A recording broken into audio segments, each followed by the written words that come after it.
So being that this is the first Halloween season that we're celebrating together on this channel, I wanted to create a top 5 best and worst horror movies list, along with some honorable mentions, of course, to kick off your Halloween and give you some suggestions of things that, hey, maybe you've never seen before. This video that you're currently watching is going to be the top 5 best horror movies, and then the next video will be the top 5 worst horror movies, but I'm always looking for new movies, so put your favorites for both the best and the worst in the comments, and who knows? You might affect next year's list. I think you probably get it at this point. Let's dive in with number 5.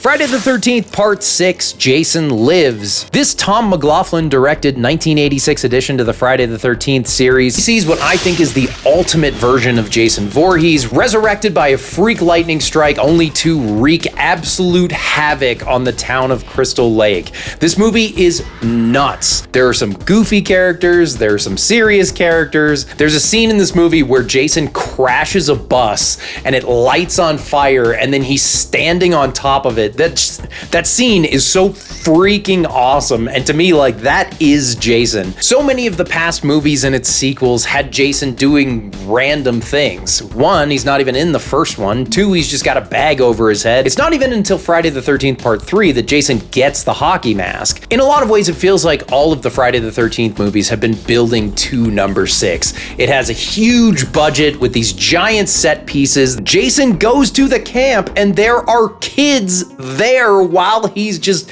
demolishing people. So, what were you gonna be when you grew up? With characters like the cemetery caretaker who says lines like this. Does he think I'm a farthead? I mean, just look at this freaking James Bond intro with Jason Voorhees. What? Why is that in there? Who thought that was a good idea? I mean, I think it's funny, but does it really belong in a movie with scenes like this? Weirdo wearing a mask is never friendly. It's pretty universally accepted that this is one of the best, if not the best in the series. At release, critics and fans were pretty mixed on its reception. A lot of fans liked the campy, humorous tone, but a lot of critics didn't really get it, and over time it's become a pretty big cult hit. The movie isn't without its controversy though, as it had some really gnarly kills in the original cut, but when it was sent to the MPAA, which is the Motion Picture Association of America, they were not initially willing to give the movie an R rating. Paramount Pictures knew that there was no way that they could market this movie if it was NC-17. It couldn't even be released in most theaters. They took all of the kills, cut a lot of the good stuff out of it. Now you're just kind of left with Jason often tickling people to death. Luckily for us, there are lost media enthusiasts that have cataloged and reposted a bunch of the unedited kills and some of the storyboards and things like that. But even with some of its censorship issues, this movie is a great addition to your spooky season watch list. Number 4. I was looking for some more recent horror movies to put on this list, and so number 4 might surprise you a little bit. When I watched The First Smile on a Plane a couple years ago, I thought, it's fine. However, when the sequel came out, holy freaking crap, dude. If you liked The First Smile, or if you even just thought the concept was kind of interesting, Smile 2 is freaking awesome. Writer-director Parker Finn returns, expanding the curse mythology through pop star Sky Riley, played by Naomi Scott, who you may recognize as Kimberly, the Pink Ranger from the 2017 Power Rangers movie. It's true. Look it up. Why do you need to know that? I don't know. It's just a little factoid. These are movies where each scene just seems to lead to the next jump scare. And a lot of the jump scares are fake, like opening a closet. There's no monster in there, but then a cat runs out and it's like, whoa! It's like, yes, of course I'll jump. There was a loud noise. However, a lot of the audience, including myself, were able to push past this by just enjoying the incredible performance by Naomi Scott. She is so good in this movie, which is the reason that I put it on this list.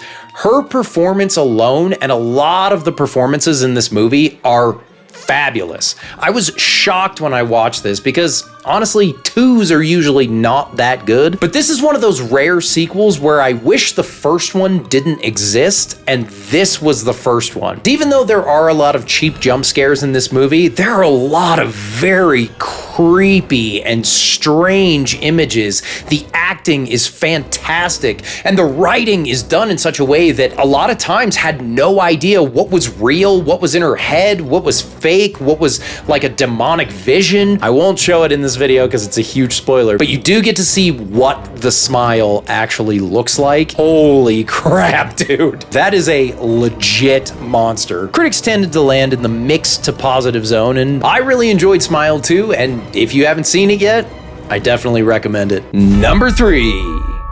1983's Sleepaway Camp. Written and directed by Robert Hiltzik, this low-budget summer camp shocker stars Felissa Rose, Jonathan Tiersten. Produced by American Eagle Films and distributed by United Film Distribution Company, it starts out as a pretty standard slasher movie, similar in tone to Friday the 13th or Nightmare on Elm Street, and then has one of the most insane endings I have ever seen in my entire life.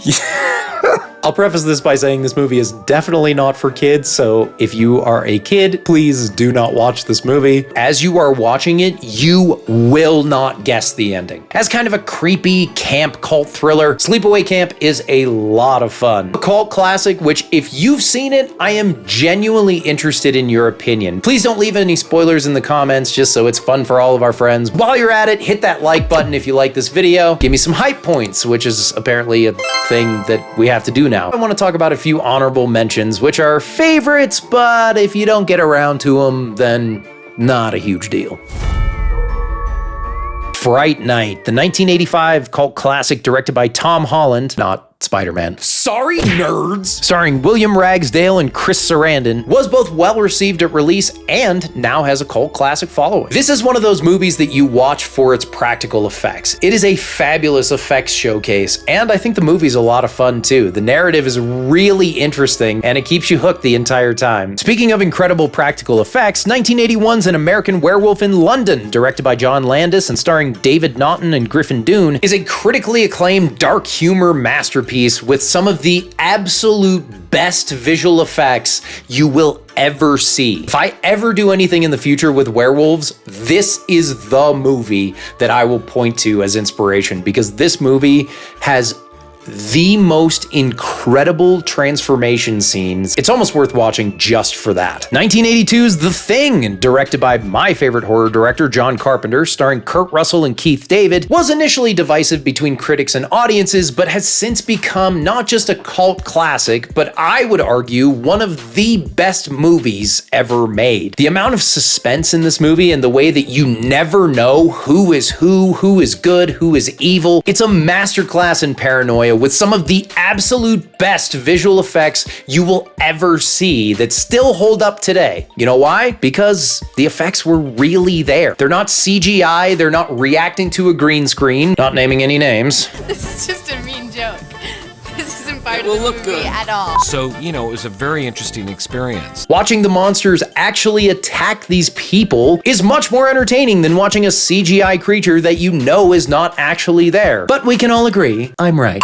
2015's The Witch, directed by Robert Eggers, starring Anya Taylor-Joy, is what they call a new classic of folk horror. This movie got very strong critical and audience praise because it's just super creepy, dude. This movie is so haunting and scary. You better watch it in the afternoon, dude, or you are guaranteed to get nightmares. Number 2. Wes Craven's dream-stalking boogeyman Freddy Krueger is first introduced in our number 2 pick, A Nightmare on Elm Street, starring Robert Englund, Heather Langenkamp, and a young Johnny Depp. I don't think a human body actually has the amount of blood that they shoot through his bed. I mean, you know, Johnny Depp's a guy, so maybe he makes a geyser. Hey guys, welcome back to the channel. But as we know from movies like Scream, Wes Craven is sort of notorious for just, it looks cool, it doesn't matter if it makes sense. Because New Line Cinema put all their eggs in one basket, and it was extremely successful until they released Peter Jackson's Lord of the Rings trilogy, New Line was known as the house that Freddy built, with seemingly unending sequels and a reboot that, how do I say this nicely, sucked. The premise let Wes Craven break slasher rules with surreal kills and reality-bending logic, immediately setting it apart. If you die in a dream, you die in real life. Critics were initially mixed, but leaning positive. If you only have time to watch one Nightmare on Elm Street, watch the first one. Frickin' genius, dude. Frick! But if A Nightmare on Elm Street is my number 2 pick, what the heck is better than Nightmare on Elm Street? My number 1, of course, is John Carpenter's classic, 1978, Halloween. See, I got Michael!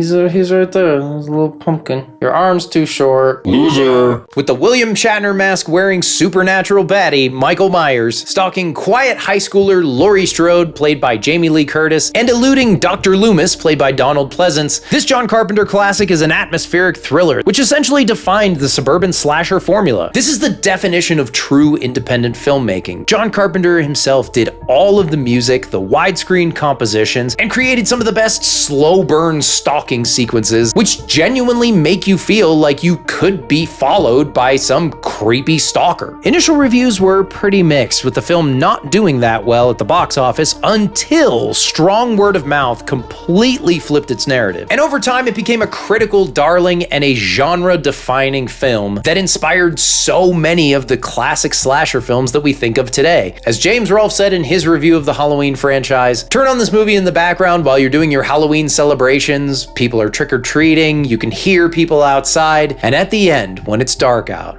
all of the lights are turned off. You can just hear the wind blowing leaves and kids going home with their bags full of candy. The end credits play, and all you hear is Michael Myers' breath in the background. You'll swear he's out there watching. So these are my top 5 best picks with some honorable mentions. What do you think? What is your favorite horror movie? Tell me in the comments, and who knows, your favorites may influence our list next year. But there are way too many movies to talk about for just one video, so stay tuned for part 2 where we're gonna talk about the top 5 worst horror movies of all time. Feel free to place your bets in the comments what will be on that list. Thank you guys for joining me. Make sure to like and subscribe, hit those hype points, and I hope you have a spooky fun time this Halloween.